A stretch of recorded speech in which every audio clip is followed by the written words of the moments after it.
Good morning. My name is Rabbi Chaim Dov Belyak, and I'm pleased to welcome you to another one in our series of programs in the title of Freighted Legacies. Today, we're privileged to have um, a, a new author who has worked very diligently on presenting a series of very complex issues. Her name is Jennifer Stark-Blumenthal. She is joining us along with the Dean of Historians of Polish Jewry, Dr. Antony Polonsky.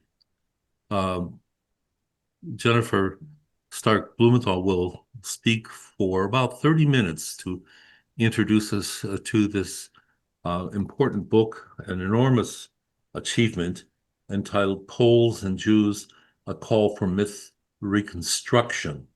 I have to admit that for the first 100 times I looked at it, I read it as Myth Reconciliation. And so I apologize for mangling the intent and the complexity of what you're offering us in this a book of some almost 600 pages. Um, just a word about the power of encounter.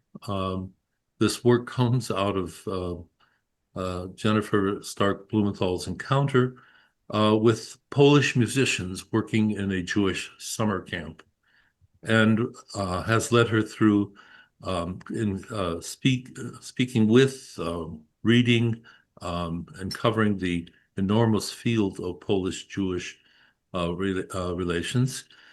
And I would say that the person who has produced probably, I don't know, 80% of all of the important scholarship in this field is with us to respond to Jennifer today, Dr. Antony Polonsky.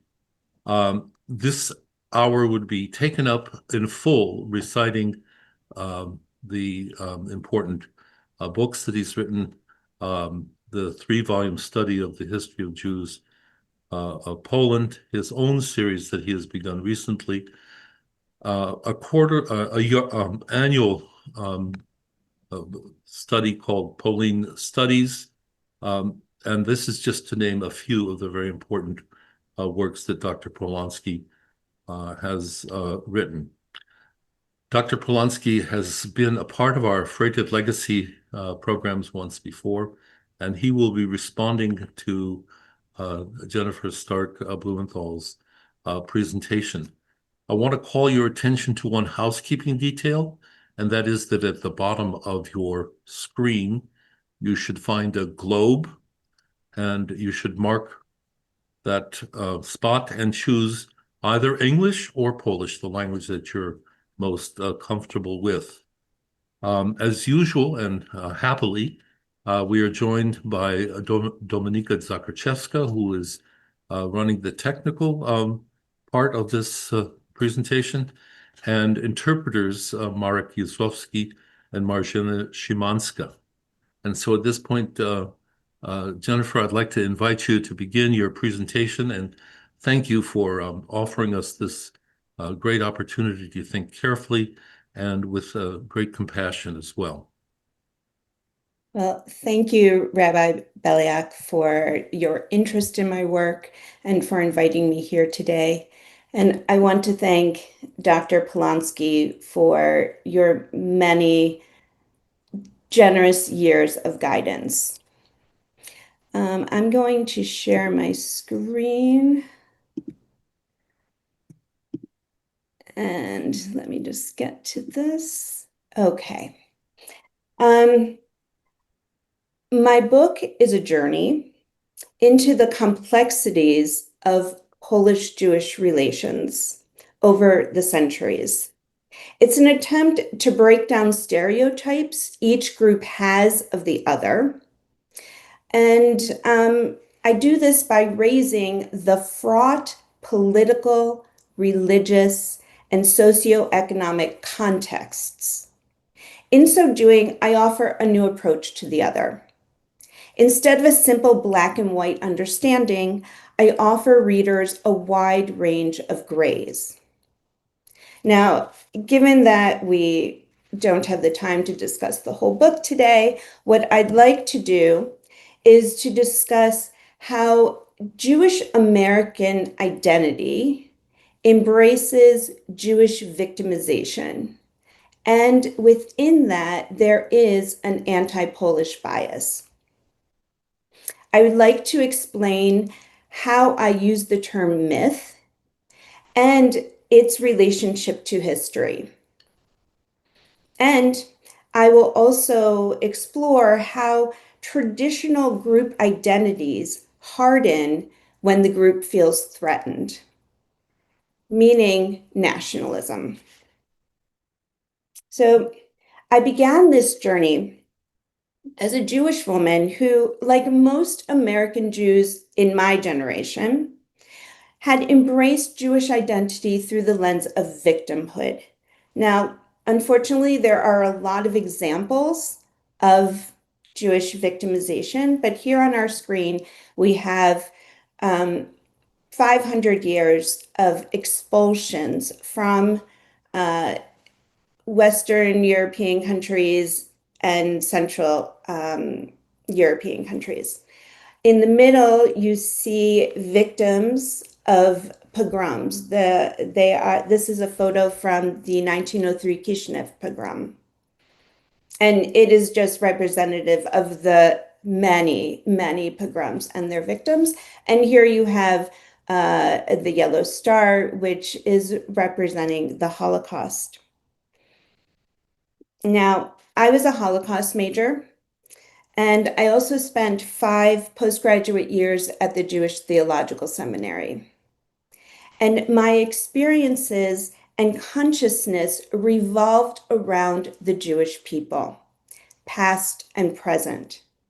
Within this education that harnessed Jewish victimhood came subliminal and sometimes not so subliminal messages. Now, so what did I learn or take in about Poles and Poland? On the left of my screen, you see the book On the Edge of Destruction. And this is supposed to tell the story, if you read reading the title, of Jewish life in Poland between the two world wars. What it does is it only discusses Polish anti-Semitism and leading the Jews into World War II. It tells us that Poland was bad for the Jews, and that's all there was there. It disregards the creative life that was there as well. Another example is the Holocaust Chronicle. Now, it's an amazing book, but I will argue that pictures are so important, and the pictures you choose tell something about you or about your message, of course. So here we have a picture under in the book when you get to Poland.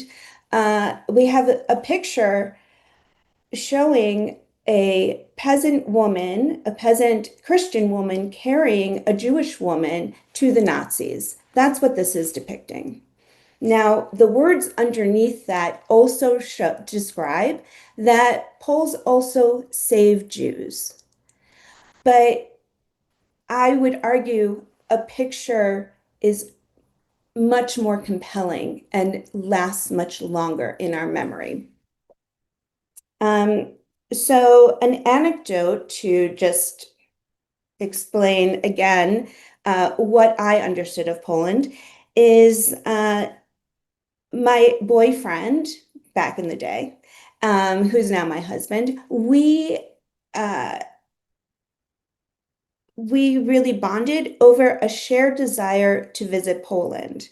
And it wasn't for the Polish landscape, and it wasn't for Polish history. What we wanted to see were the cemeteries. We wanted to go where our people died. We had no sense of Jewish life there, and we weren't interested honestly, in Jewish life. We were interested in Jewish death. And for us, Poland was a Jewish cemetery, a place of darkness. And Poland was a place where where Poles hated Jews. Now, American pop culture actually supported this negative view of Poland and Poles because American pop culture, when I was growing up, labeled Poles as stupid, lazy, and boorish through all of the Polak jokes that went through our society. We also see it in films like A Streetcar Named Desire, in Stanley Kowalski's brutish character. And I would say that I did not realize that I held this anti-Polish bias until 2004 when my husband and I befriended three young Catholic women from Poland who were working at our son's summer camp. And we knew that they needed a place to live after camp, and we offered them our home. And quite honestly, I had no idea that this experience would change my life. Now, in appreciation for taking care of their daughters, now Kaya and Magda, two of them are sisters. Uh, I'm sorry, Kaya and Yulia.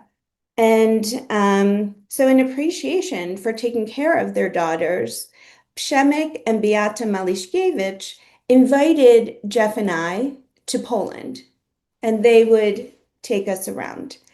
Um, Now, our friends had been telling us that Poland had become a very tolerant country, and that in that society, it was actually trendy and desired for people to find Jewish roots in their family trees.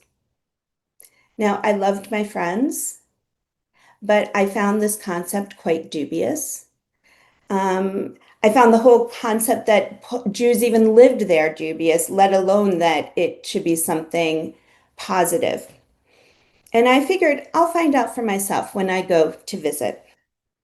Well, our friends arranged our trip, and the first day that we arrived was a Friday, and they took us to Beit Warszawa, which is a progressive Jewish community in Warsaw.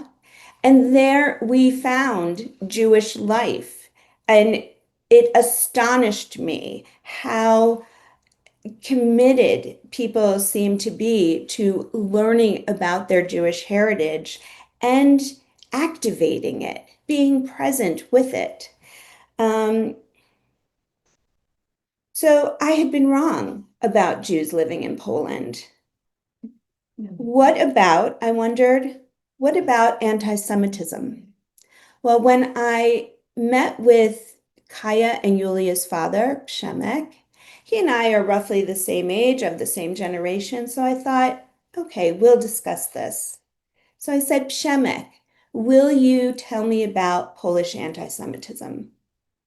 He was a bit taken aback uh, because I just brought it up out of nowhere. And his response was, Jennifer, there is no Polish anti-Semitism.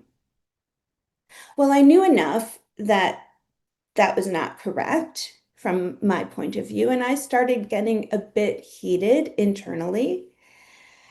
And I said to him, Przemek, what about the Polish death camps? Now it was Przemek's turn to get red in the face, and he controlled his anger, but it was present because he said to me, Jennifer, those were Nazi death camps, and Poles were victims in them. Well, that landed really hard with me. And I went home realizing that I had been wrong about the presence of Jews in Poland, as well as branding death camps as Polish. And I returned home wanting to learn as much as possible about Poland and Polish-Jewish relations. Now, in my research and interview trips to Poland, uh, I went on a journey of or into identity and myth. Now, I think it's really important to understand when I speak of myth, I am not speaking about something false. I am speaking about a story that orientates us in who we are. And for our purposes, I tend to use myth and collective memory interchangeably. Uh, There might be, I'm sure there are nuances, but for our purposes, this is how I do it. Um, and myth helps not only Jews orient themselves, who are we? The idea of myth, you find it in families. How did families get together and grow? And how did religious groups start? And how did nations, how were they founded? And what are their values? Now, something very important about myth or collective memory, it is not history. So I always thought that people hold on to history. They hold on to what they're taught, and that is what guides them into understanding the world. The opposite is true. People find their identity within the myths, within those stories of their group that describe their values and how they got there and who they are. So it's much more important for people who are part of a group to lean into the story and the understanding they have rather than facts that might contradict that understanding. Now, we all have our myths. Jews, one of our basic myths is, and again, myth here is not, it's not a false thing. It's our story. It's our orienting story. Um, Here we have matzah, and matzah symbolizes Passover.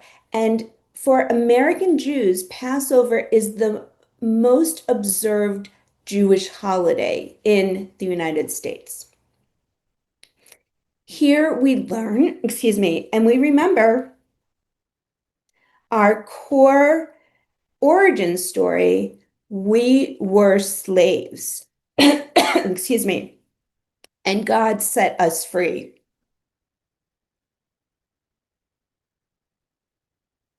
Another one of our um, one of our stories that is very important for understanding ourselves is the Holocaust and stories about the Holocaust and our victimization during the Holocaust. And this happened. This was our experience. And what we have now is Jews ritualizing it every year, coming to Poland because the Nazi death camps are there, and ritualizing their grief and also the fact that we are still here. We have continued as a Jewish group. Now, Poland also has its myths, its orienting stories, and they ritualize them as well. Now, one of Poland's a major theme for Poland is its victimization. And there is no dispute that Poles have been victimized, like to horrible degrees throughout the centuries. Here we have you see men dressed in World War II garb, reflecting an officer's status. And this is a commemoration of the thousands and thousands of officers, Polish officers, who were killed by the Russians during the war and massacred. Um, we also have on the other side um, the monument to the fallen and murdered in the East. And it's very powerful. And it speaks, it's like a cart there that is, holding these crosses of all, shapes and sizes. But it is basically saying Poland is a Christian country and Christian Poles died. Now, and were taken by the Russians and terrorized and murdered. Um, Now, in both of these, Jews were part of these groups, but these rituals do tend not to include the other, although the monument on the other side does have like one or two Magen Davids on it. Uh, okay. So in 2007, I visited Poland to discover a broad swath of the population welcoming Jewish renewal, with many Christian Poles supporting it through politics, academic research, education, or social activism. And one example is my friend Beata Maliszkiewicz. This is Kaya and Yulia's mother, and she founded the Tak School in Apola. Um, and her idea for the school was that it should be a place of tolerance and welcoming. And a sociologist came and did some research and found that the students actually held strong anti-ethnic minority biases. And Beata was shocked and went to work right away to create a curriculum that encouraged tolerance. And it is called The History of My Street. And it lets students relate better to ethnic minorities by allowing students to discover the non-Christians and non-Poles who lived in and contributed to their town's past. Now, there's a lot of work that went into her curriculum, but one example is across the street from the talk school happens to be the place where in 1897 Rabbi Leo Beck held his first pulpit. Now, Rabbi Leo Beck, there's a stamp of him. He was a very famous German rabbi, and this was a time when Apola was German. Okay, so borders shift a lot. Um, but you see this beautiful synagogue, and for 10 years, Rabbi Beck was there. Beata's students dig in and learn about Rabbi Beck and also learn about the synagogue. And in so doing, they also learned that in 1938, the synagogue was destroyed during Kristallnacht. Now, Beata was recognized with an Irina Sendlerova Award for her work in teaching tolerance.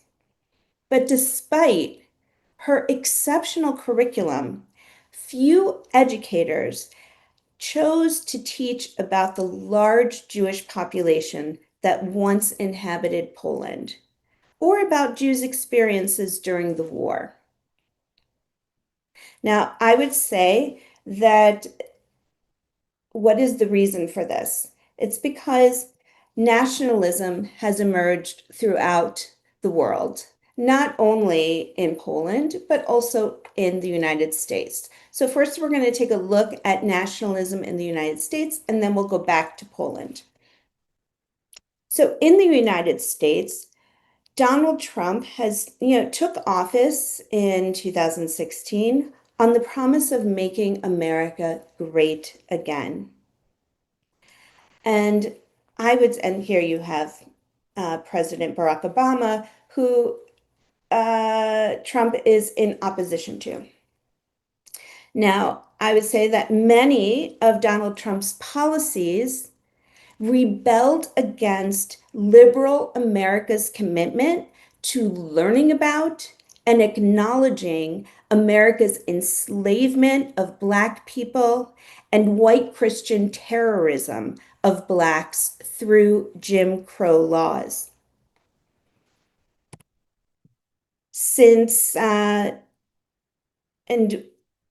sorry, so Trump has been restoring truth and sanity to American history, according to the White House under him, by erasing African American studies.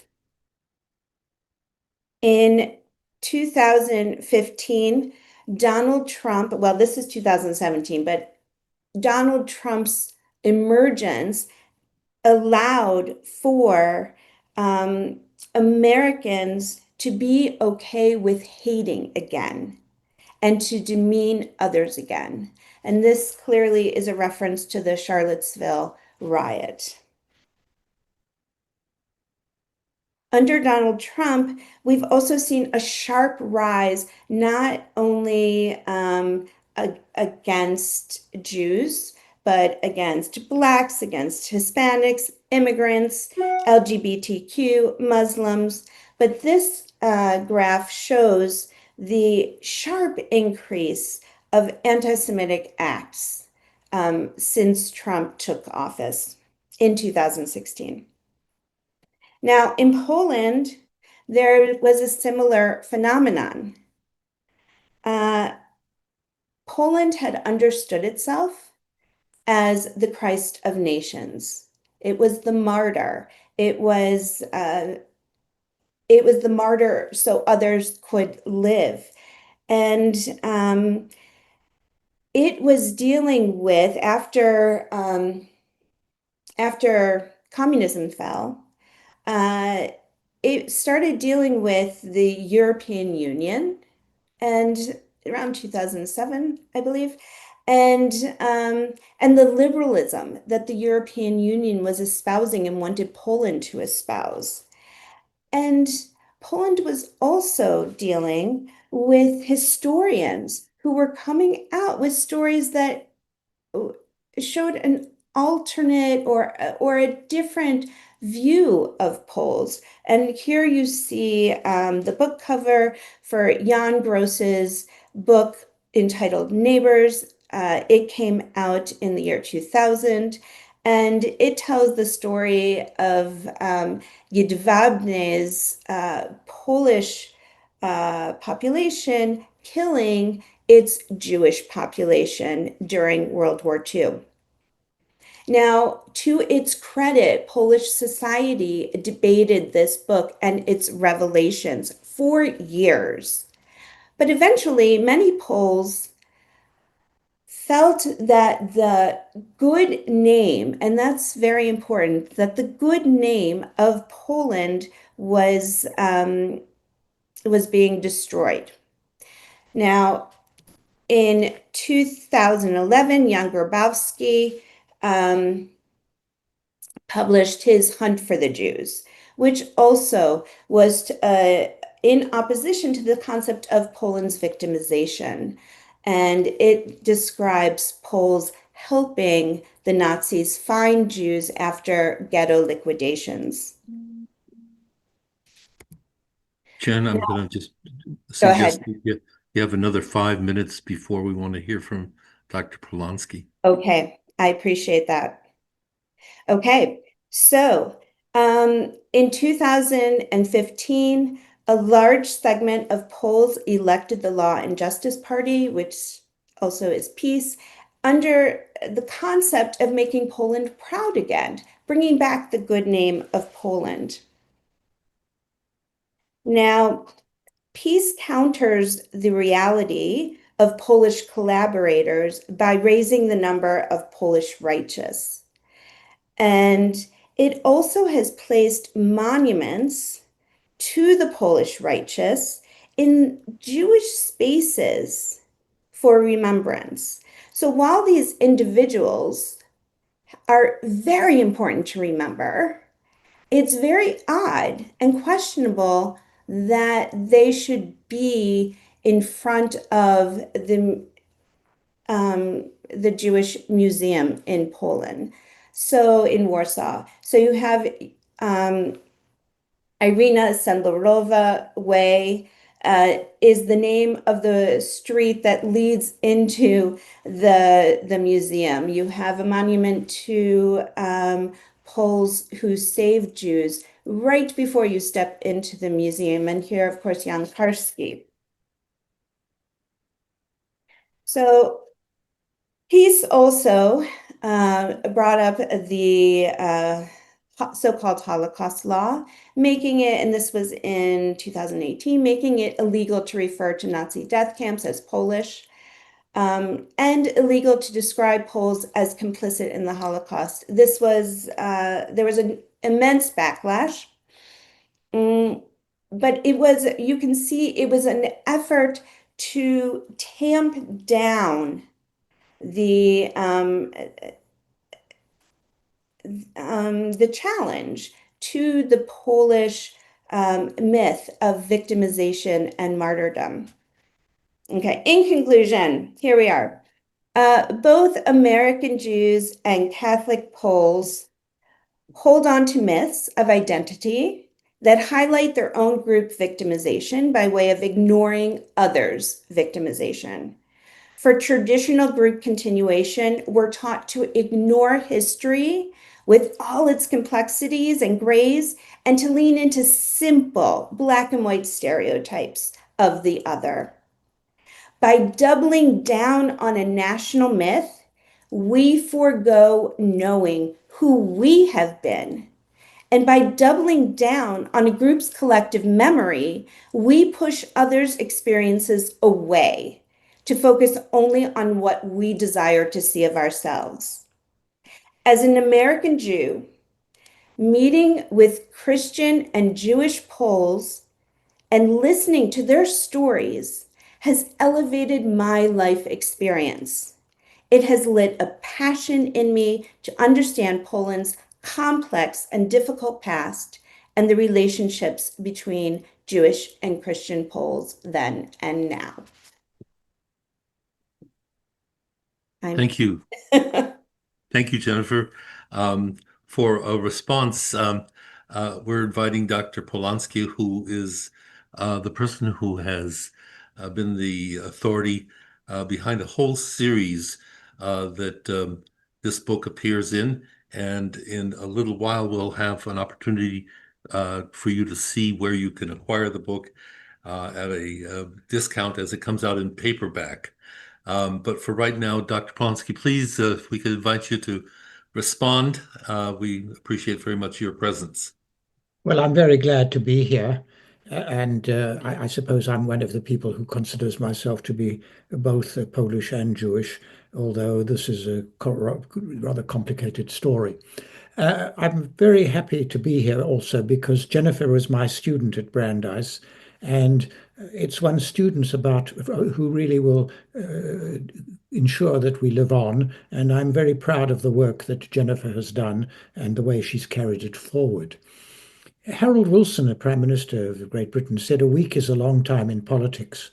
And from the time when we formulated this discussion to today, very important changes have taken place, mostly of a negative type.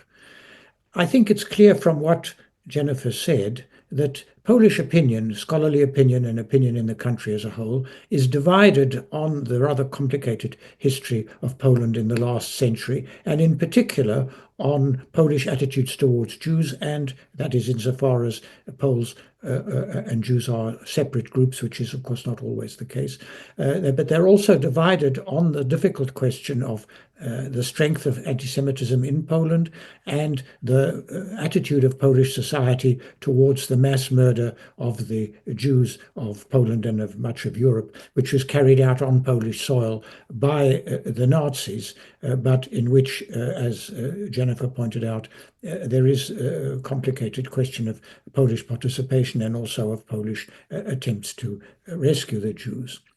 The more apologetic view of the Polish past, the view that Poles should get off their knees and should stop being ashamed, was articulated by the PiS government, Prawo i Sprawiedliwość government, which held power from 2015 to 2023, headed by Jarosław Kaczyński. Jennifer has described what this government did. It was also attempting, as a number of other governments, that of Orban in Hungary, to introduce a more authoritarian political system in Poland. This government was overthrown or defeated in the elections of October 2023 by a coalition of more liberal and more democratic groups headed by Donald Tusk.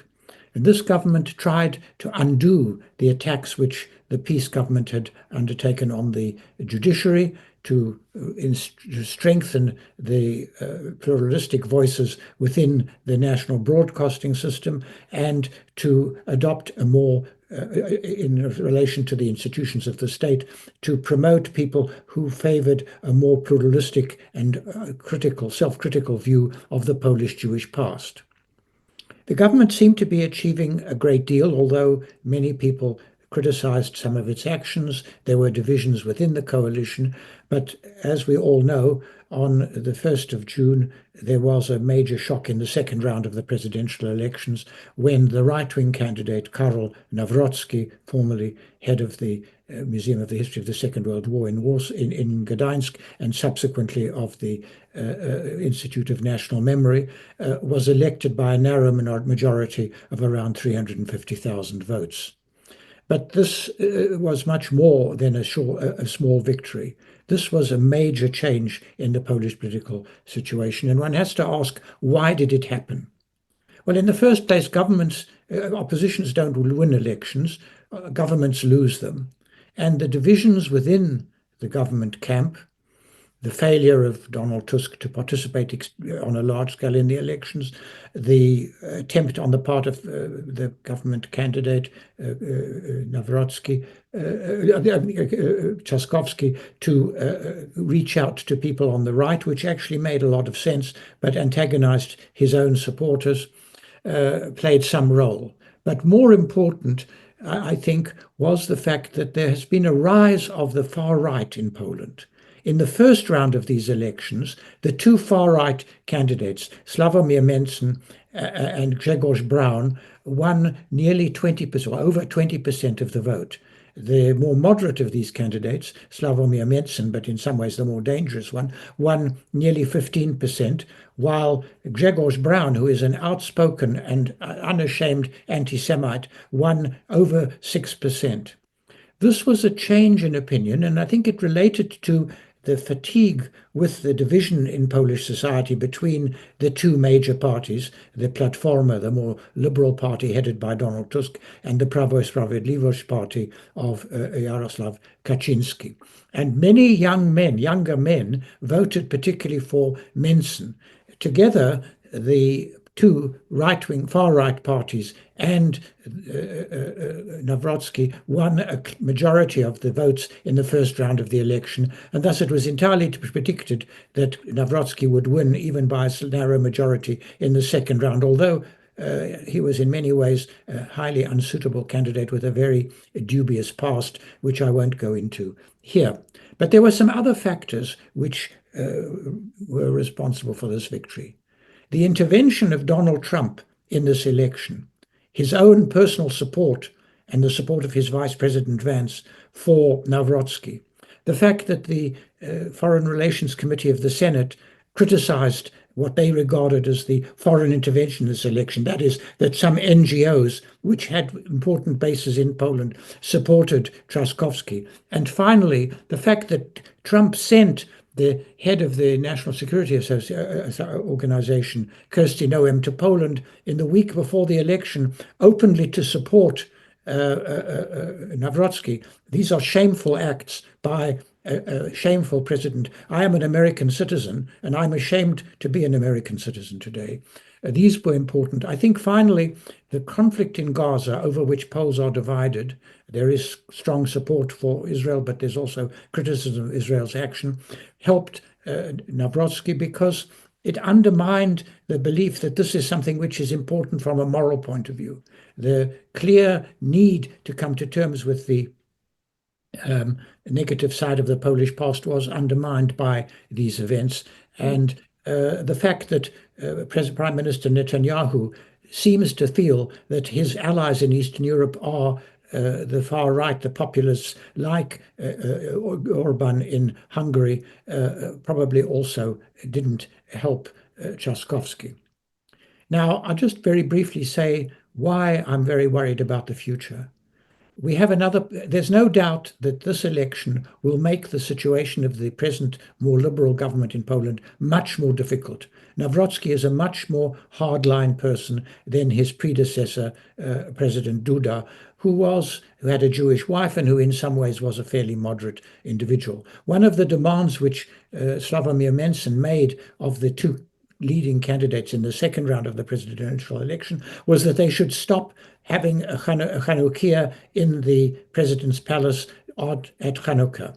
And Nawrocki agreed to this, as he agreed to the idea that Poland should not send troops to Ukraine and should stop making major acts of support for Ukraine. And what all this means is that in a situation where Europeans like myself can no longer count on American support or trust and need to unite, Poland was a very important part of the new uniting Europe. And the Poland of Tusk was deeply committed to the pluralistic vision of Europe and to support for Ukraine against Russian expansionism. This will no longer be the case. The difficulty of the present government will now mean that its support for such initiatives will clearly diminish. And I think that one has to fear that at the next parliamentary elections, which are due to take place in 2027, a coalition of the right-wing parties, the Confederacja and PiS, will probably win the parliamentary election. In 2015, Kaczynski decided not to ally with the Confederacja because at that stage, Poland was concerned with its good name, and it was held to ally with fascists or near-fascists was no longer desirable. Now, with Trump in power, this is no longer a liability. Trump has made it clear that as regards the Confederacja, he regards them as preferable to the liberals in Poland.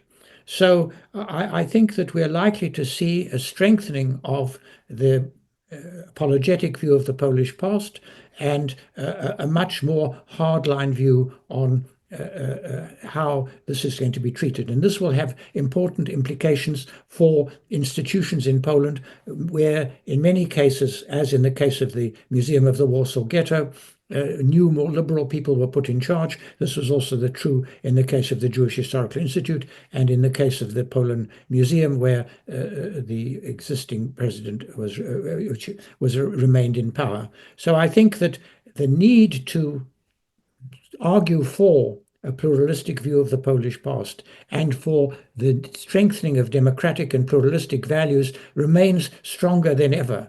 But this is going to be much more difficult in this new world.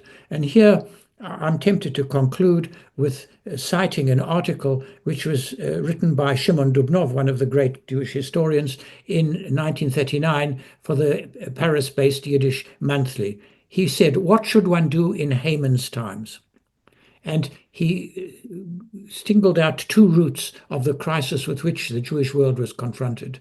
The first was what he described as the counter-revolution, the attempt to undo the achievements of the French Revolution and its successors. And the second was the worsening situation of the Jews. We are not faced with a new Holocaust, but we are faced with an attempt to undermine the history, the understanding of the Holocaust and of the pluralistic vision of Jewish past in Europe and elsewhere, which involves Jewish integration and Jews as equal rights. And you can see the implications of this in the United States, in Europe, and in Israel. Dubnow had a very pessimistic view of the future. Unfortunately, maybe pessimism is realism in this situation, but we have to fight this pessimism because there is no alternative to a democratic and pluralistic future. The alternative is a return to the darkness of the 1930s, and I'll stop there. Thank you, Dr. Polonsky, for taking this discussion of Jennifer's book into the present moment. I am in Los Angeles today, where we have considerable manifestations of far-right activity in the fact that the National Guard is on the streets of Los Angeles, and a very serious civil situation has emerged. I would like to invite questions from the listening audience, and I'm going to turn to Dominika Zakraszewska to share with us the fact that there are already 2 questions. You can put your questions in the Q&A or in the chat, and we'll invite Jennifer and Dr. Polonsky to respond. So Jennifer, Dominika, please go ahead. So we already have 2 questions. One question is from Richard Hecht. This was a very interesting presentation. If I were to read your book, who would I find that you are drawing from for your idea of myth? If your analysis is anchored on myth reconstruction, the categories of analysis have to be different than if you are doing other kinds of analysis. Okay. So we have a question about how you understand the idea of the myth in here. So thank you for that question. I base my understanding of myth on Rabbi Neil Gilman's presentation of it while I was a student at the Jewish Theological Seminary. I studied with him a lot, and one of his favorite themes was this concept of myth. And he was very passionate about myth not being true, but pointing to something, right? It didn't have to be a true story. And it was about what does it point to and what does it tell about us? And we anchor ourselves in that. So I hope that helps. Thank you so much. The second question is from Anita Happel, and this is about whether your book was translated into Polish, how many copies of each have been sold, and do you have an idea how many copies of the English version of your book have been purchased by non-Jewish Polish Americans? She's also interested in how palatable is to the public and how influential your work has been so far. So thank you for that question, or series of them. The book just recently came out, and I would say right now it has been marketed more towards universities. Would you agree, Antony? The price right now is a bit steep, and it's what students and professors might pay for books, but it is coming out in September in paperback. It'll be much less. It'll be about $40, and I think then people will find it more accessible in terms monetarily. Did you want to say something? I'd just like to add one thing there. The book is published by Academic Studies Press, which is based in Brighton, Massachusetts. We have a series on the Polish Jewish past, And I'm very glad that this book came out in that. But I would like to highlight the whole series, which is a great achievement and something which Academic Studies Press should be highly praised for, because often these books are difficult to bring out. But that series, if you go to their website, they've brought out a lot of books, not only on this, but on other important topics. And this is one of the major forces for advancing understanding and knowledge of Eastern Europe and of the situation of Jews in Eastern Europe. And I do want to add that I have not made an inroad yet into like the Polish American community in terms of bringing this book to them right now. It's still just the beginning, so I will be looking to do that. Okay. Thank you. We also have question to Dr. Polonsky from Elizabeth Doyle. Can you elaborate on your thoughts regarding how the new Polish government will approach current Jewish life and revival in Poland? Well, I'm happy to say we don't have a new Polish government. We have only a new Polish president. Poland has a rather typical European constitution. There is a president who is not a powerful figure in political terms. He is a figurehead, but he does have a veto on legislation, and of course he can exploit this power in various ways. The next 2 years, we still have the coalition government headed by Donald Tusk, which is a coalition of the Liberal Platforma Obywatelska, the Peasant Party, and some other leftist parties. This government is faced with a major challenge. It may be that Donald Tusk has been in power too long, is a little tired. I'm not going to comment on this. We'll have to see how this is something for this government to face. It needs to have post-mortem. What did we do wrong? I'm not sure that we did that much wrong. It's that we were in a very difficult situation, and we need to plan a strategy so that we will win the elections of 2027. The fact that Nawrocki only won by 350,000 votes suggests that this is possible. Poland is divided, and Poland is divided not only intellectually, but also geographically. And one of the weaknesses of this present government is that it didn't get a lot of support in Eastern Poland, or not enough support in Eastern Poland, and it also didn't get enough support in the villages. One of the divisive issues for this government is the issue of abortion. What sort of law on abortion should be introduced?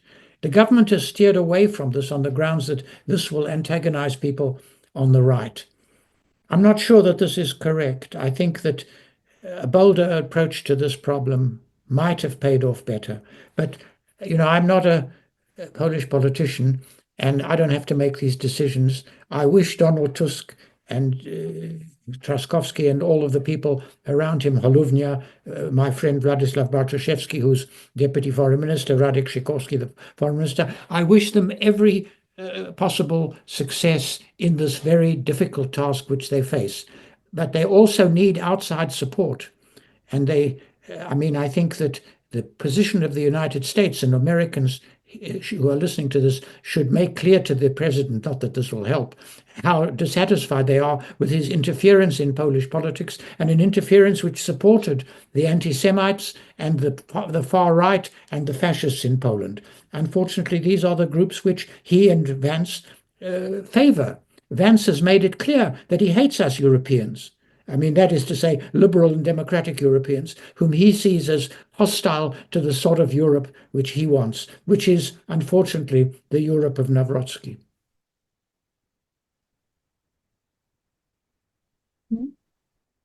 Thank you very much for those thoughts. Another question that I see in the comments is, as we discussed, the world is changing and it is changing fast. It seems that our youth are ever embracing the far right. What can we learn from your research on how to respond to that shift? I'll take this, and then Antony, obviously, if you have something from your research. I really believe that the strongest educational tool is meeting people. And I do think that these trips that we take to Poland, American Jews and Israelis make these trips to Poland for their youth, their pilgrimages, and it really just emphasizes that Poland was a bad place for the Jews. Although I think things are changing on these trips and they are meeting people, but I think those meetings need to be more intentional. I think that there needs to be not just meeting somebody once, but starting communication. And Zoom is an amazing platform for this. So I really think that schools in Poland could connect with schools in England or schools in the United States. And you could connect Jews and Jewish Poles, American Jews and Jewish Poles, or Catholic Poles, non-Christian Poles. The point is the connection and learning that on the other side is a person, and that enables you to start caring. And I think that just translates to this pull towards the right wing because we're not connecting. I'm very puzzled by, or at least I observed the election and I listened to the candidates, and the big surprise in the elections, particularly the first round of the elections, was the over 6% vote for Grzegorz Braun, which was not in accord with the public opinion polls. People were obviously embarrassed to tell public pollsters that they were going to vote for Braun. Braun is an out-and-out fascist, and he, of course, as you know, had this demonstration in Parliament where he tried to disrupt the lighting of the Chanukia. He also attacked Jan Gross at a meeting at the German Historical Institute. He has a long record of outright and open anti-Semitism. How does one counter this? There were attempts to do this using the law in Poland. They haven't been successful. This is a general European phenomenon, and it is a more difficult phenomenon to deal with. But Braun, unpleasant and difficult and repulsive though he is, has only 6% of the vote. The real problem is Mensen. Now, Mensen conducted a very different campaign from Braun. And indeed, it's interesting that we had two candidates from the right-wing Confederacja, the Confederation, the ultra-right-wing. Perhaps one shouldn't call them fascists. I mean, this term is a rather complicated one. I would say they're neo-fascists or certainly populists of a very radical type. But Menzen's campaign was very different from Braun's campaign. He kept off the Jewish issue, although he did talk about the slandering of Poland by people like Gross and Grabowski and Engelking. But he also talked about the need to diminish bureaucracy, adopt a more free market approach. And this is one of the features of the populist revival. It's derived in some senses from Hayek, but also in some senses from the strengths on national unity. Whether in the United States this free market approach will survive the clash between Musk and Trump, which it lies at its heart, is an interesting question. But how one counteracts Mensen, I don't know, because in 2015, or at least there was a populist government, a peace government between 2005 and 2007, which it was a coalition with the Confederacja. And Kaczynski found the Confederacja in its then incarnation, Braun was a key figure, very difficult to deal with. I think that Mensen, that he's now counting on the ability to reach an agreement with Mensen. Before the second round of the election, Mensen laid out 8 points, which he asked the two candidates to declare their position on. Trzaskowski did not declare a position on this, probably correctly, although I don't know what the right answer was. But Nawrocki came out in favor of all of these, which, as I say, included no further laws introducing controls on price, no assistance to Ukraine, and no further, and an end to a policy fostering history, an understanding of history which was pluralistic and looked at the negative as well as the positive sides of the Polish past. This will, in my view, form the basis of an electoral coalition in 2027, at a time when the coalition parties which are linked with the Confederacja, with the present government, in particular the Peasant Party and the Party of Halównia, Poland 2050, are dissatisfied with the situation and see their own position as having been weakened by what they see as the mistakes of Tusk.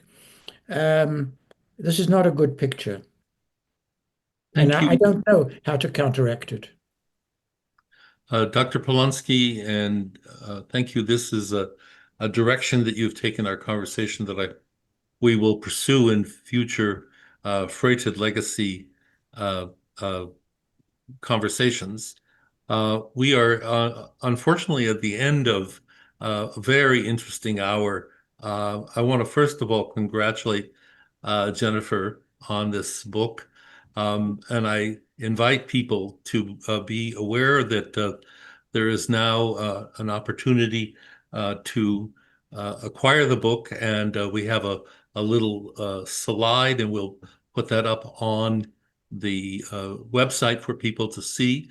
Want to remind also that everyone can read the introduction to the book, both in Polish and in English, and we are encouraging Jennifer to see this book translated into Polish. That was one of the questions, because I'll be interested to hear how Poles respond to this very important presentation of how we reconstruct our relationship to each other. In the month of July, we will continue with a discussion of important issues. And actually, I have a personal issue that I want to focus on. While I was in Poland, I had the privilege of meeting this gentleman, Krzysztof Kocian, who is the author of an 800-page description of the Jews that lived in my mother's town, Olkusz.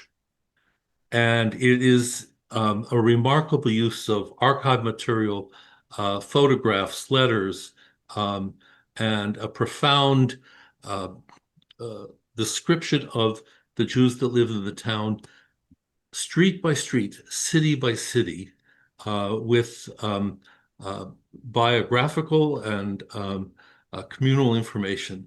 It's 800 pages. We're about to begin a process of getting it translated into English. It is a considerable achievement beyond the Yizkirbuch that has been produced often in Jewish communities. And we'll be looking into that book in July. We are very appreciative today that we had Dr. Polonsky, Jennifer Stark-Blumenthal, and this talk will be available to people in a few days. And we appreciate very much your participation. And I want to thank our participants who have kept this together, Dominika Zakaszewska, Mark Yuzowski, and Marżena Szymanska. We wish you a good day, and we have just touched the surface here, and I want to remind people that there are 21 chapters in which this book by Jennifer is very complexly presented in a variety of issues, and we thank her for her research, and we wish you a good day. Thank you. Thank you.